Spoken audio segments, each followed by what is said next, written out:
Quando o inverno chegou, todos os hóspedes foram embora e o parque ficou estranhamente silencioso. É quando os fantasmas saem para brincar.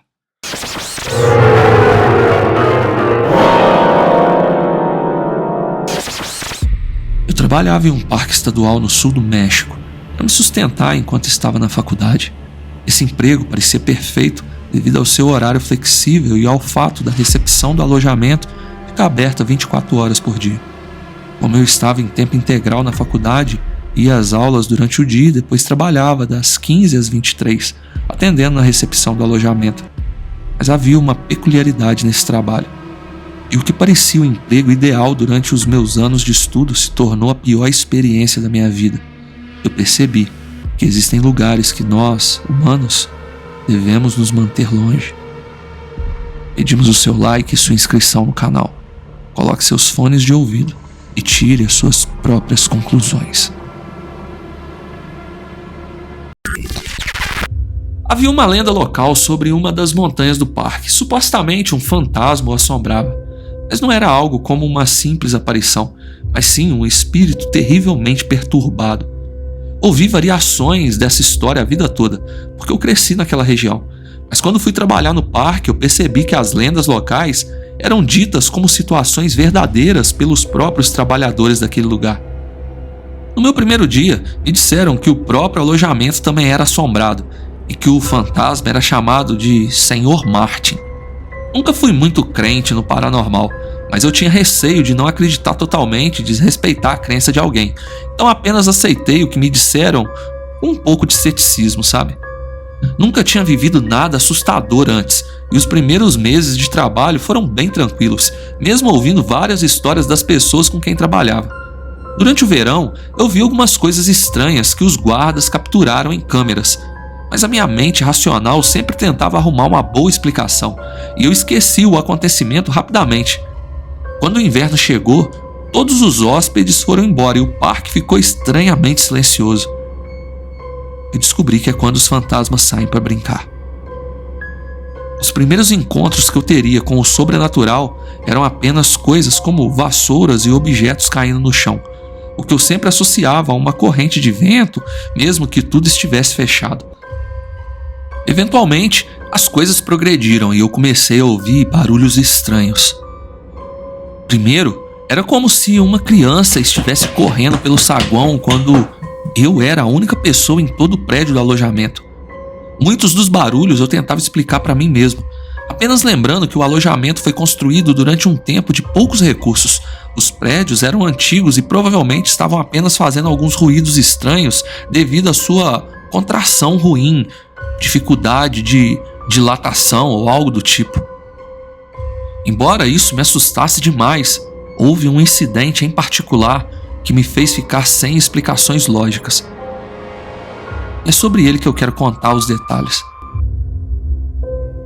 O inverno passou e mais uma temporada de hóspedes tinha chegado.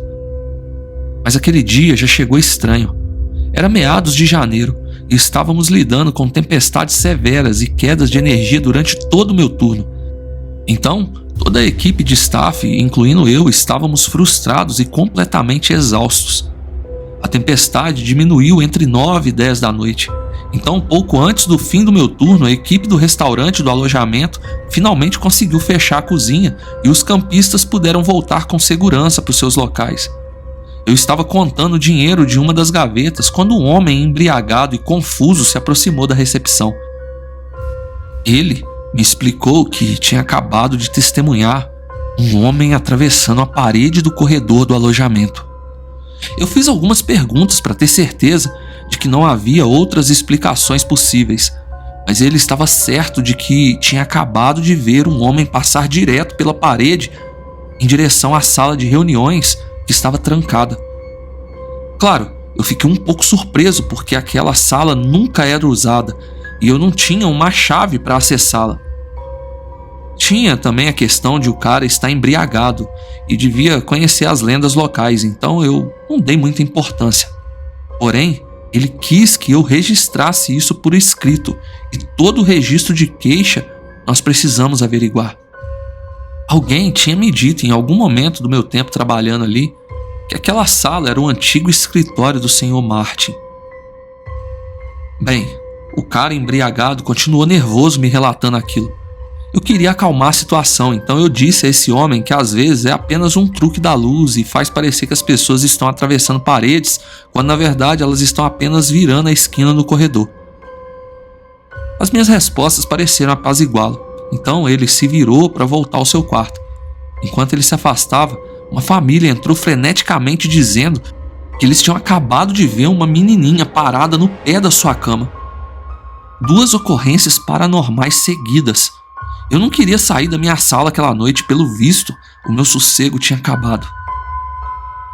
Eles, aquela família, tinham uma menina com eles, então eu perguntei se eles tinham certeza de que não era a filha deles.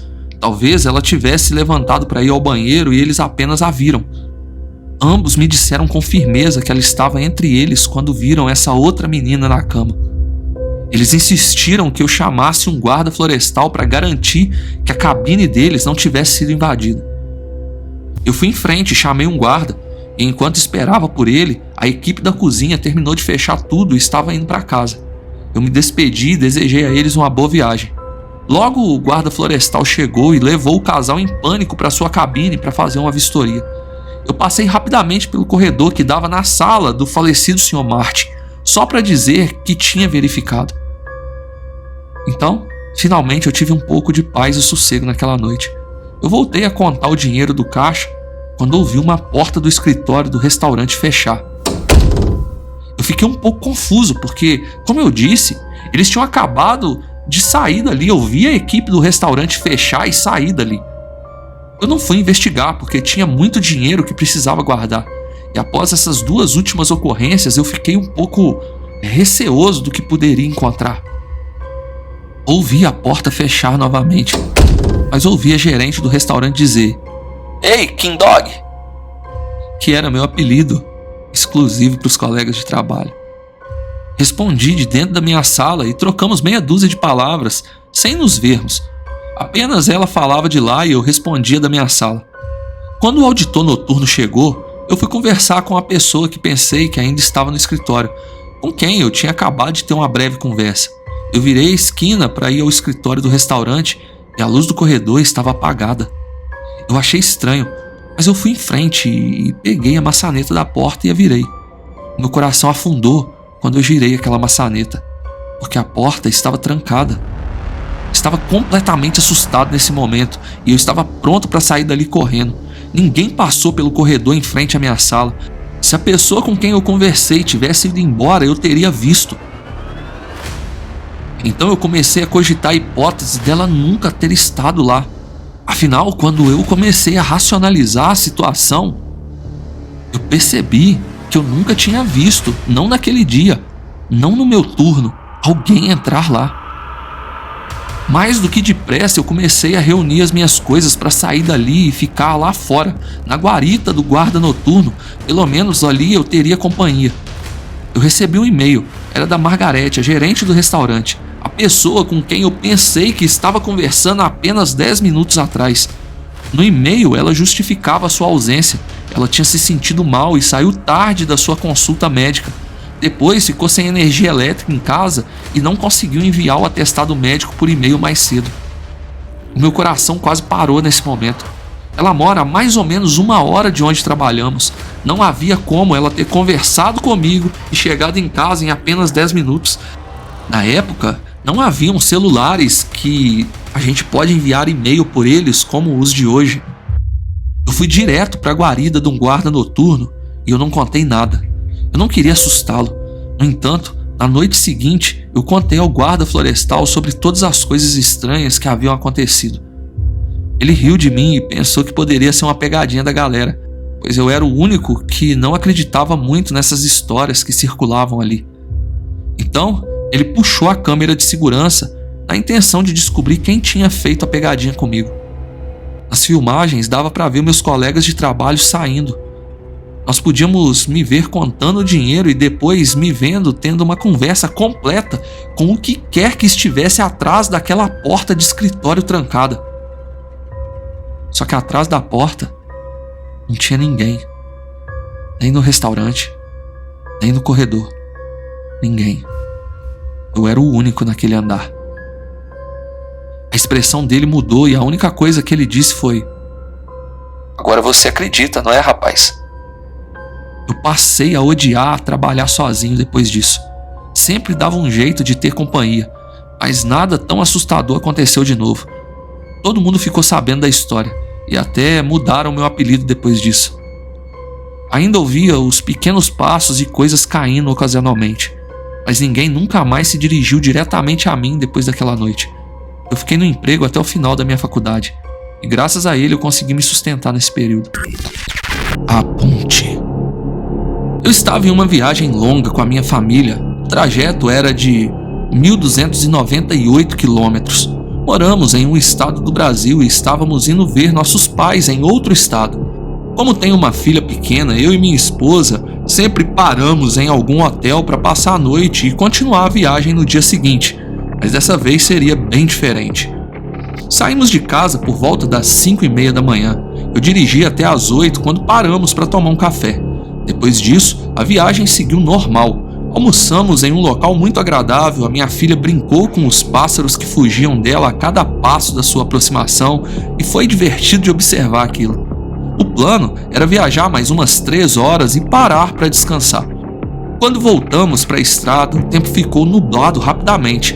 Achei estranho, pois era verão, o dia estava ensolarado e sem previsão de chuva. A minha esposa sempre olha a previsão do tempo para nos precavermos com o que podemos enfrentar no caminho. Percebi também que a estrada estava vazia, estranhamente vazia. Na verdade, ela estava totalmente vazia, o que era ainda mais estranho, pois o local é rota de caminhão. Eu dirigi por mais 1 hora, algo em torno disso. Eu me lembro de olhar no relógio que marcava 1:40 da tarde. Quando virei a curva, uma neblina bem à nossa frente. Era densa e não poderia me arriscar a seguir em frente, pois a visibilidade era zero. Eu já tinha feito esse trajeto 4 vezes e nunca vi nada parecido com aquilo, não nesse trecho. Não é região de serra, então aquilo ali era estranho demais. Eu parei o carro no acostamento com o pisca-alerta ligado e pelo retrovisor eu vi um rapaz, um adolescente, vindo de bicicleta bem no cantinho da pista. O que é estranho é que eu deveria tê-lo visto antes de ter parado o carro. Como que eu não vi aquele menino antes? Bem, ele bateu no vidro do carro. Era um menino magrelo com roupas simples. Eu não vi perigo nenhum e abaixei um pouco o vidro. Pensei que ele fosse pedir dinheiro, mas eu me enganei. O garoto disse: Você parou por causa da neblina, né, moço? Vira aí à sua esquerda, nessa estrada de chão, ó, e passa pela ponte de madeira e segue reto. O senhor sai bem lá na frente, é rapidinho. A estrada é ruim, mas vai garantir que o senhor não vai ficar agarrado aqui. Eu tenho certeza que o senhor vai remir um bom tempo. Aquela frase, remir um bom tempo, me soou tão bizarra, pois não era comum ouvir isso de um garoto. E era eu quem costumava usar muito essa frase. De qualquer forma, aquilo me passou confiança. O menino seguiu o caminho que ele me disse e eu fui atrás dele. Quando chegou na ponte, ele fez sinal para eu seguir e ele foi para outro lado. Realmente era perto. Não tinha passado nem 15 minutos do lugar que eu estava parado até a ponte. Mas quando eu atravessei, eu fiz uma curva em seguida e cheguei em um local totalmente inesperado. Eu estava na entrada da minha cidade natal, ou seja, na cidade que eu chegaria apenas no dia seguinte. No momento não houve tempo para racionalizar, porque eu senti o meu estômago embrulhando. Eu parei o carro e foi só coisa de colocar minha cabeça para fora e vomitar. A minha esposa fazia o mesmo, enquanto a minha filha dormia tranquilamente no banco de trás. Quando nos sentimos melhor, olhamos um para o outro assustados. Como aquilo era possível? A minha primeira reação foi olhar no relógio e adivinhe, estava marcando 2 da tarde daquele mesmo dia. Eu e a minha esposa nunca contamos nada disso para ninguém. Não sabemos explicar se foi uma viagem no tempo ou outra coisa. Quando nós voltamos de viagem 1 semana depois, passamos pelo local no outro lado da pista, mas não havia nada de anormal lá. A estrada de terra que nos levava à ponte estava lá, mas não desviamos nosso caminho para investigar nada. Nós ficamos com medo. E essa foi a última vez que fizemos essa viagem. pois nos mudamos de país e talvez nunca mais iremos passar por aquela estrada novamente. Como eu perdi 4 horas. Eu tinha uma semana de folga e passei parte dela como um caminhante em Yellowstone. Sendo funcionário de lá, eu praticamente conheci o lugar como a palma da minha mão. Eu queria aproveitar meus lugares favoritos, as vistas mais bonitas e os caminhos mais tranquilos, sem pensar em trabalho, apenas apreciando cada instante. Uma manhã, eu estava caminhando por uma trilha na montanha, por volta das 9 horas. Mencionar a hora aqui é muito importante e você vai entender o porquê. Eu cheguei a um penhasco com uma vista linda, então eu sentei e comi um pouco de granola e café frio. Fiquei ali por cerca de meia hora, então por volta das 9h30 eu segui a trilha. Era um lindo dia nublado, exatamente como eu gosto, e começou a garoar. Tudo bem para mim, eu tinha trazido uma capa de chuva e havia um mirante não muito longe para me abrigar. Olhei no meu relógio, 9h32, e eu comecei a me levantar, então foi quando aconteceu. Foi tão estranho, eu me sentia perfeitamente saudável naquela manhã inteira, mas no momento em que eu me levantei eu senti uma tontura, uma vertigem. Sabe como às vezes você não consegue evitar de olhar aleatoriamente para algum lugar, procurando um ponto fixo? Foi isso que aconteceu comigo. Eu fiquei ali olhando para o céu nublado, esperando a minha tontura passar. Assim que passou, alguns segundos depois, eu olhei de novo para o meu relógio. E sem entender o porquê, talvez porque aquele relógio fosse novo e eu gostasse dele na época, eu levei um susto porque ele estava marcando 1h24 da tarde. Eu franzi a testa e bati no vidro do relógio. Olhei de novo para o céu, tentando ver onde estava o sol além das nuvens. Quase 4 horas tinham se passado no tempo que levei para me levantar.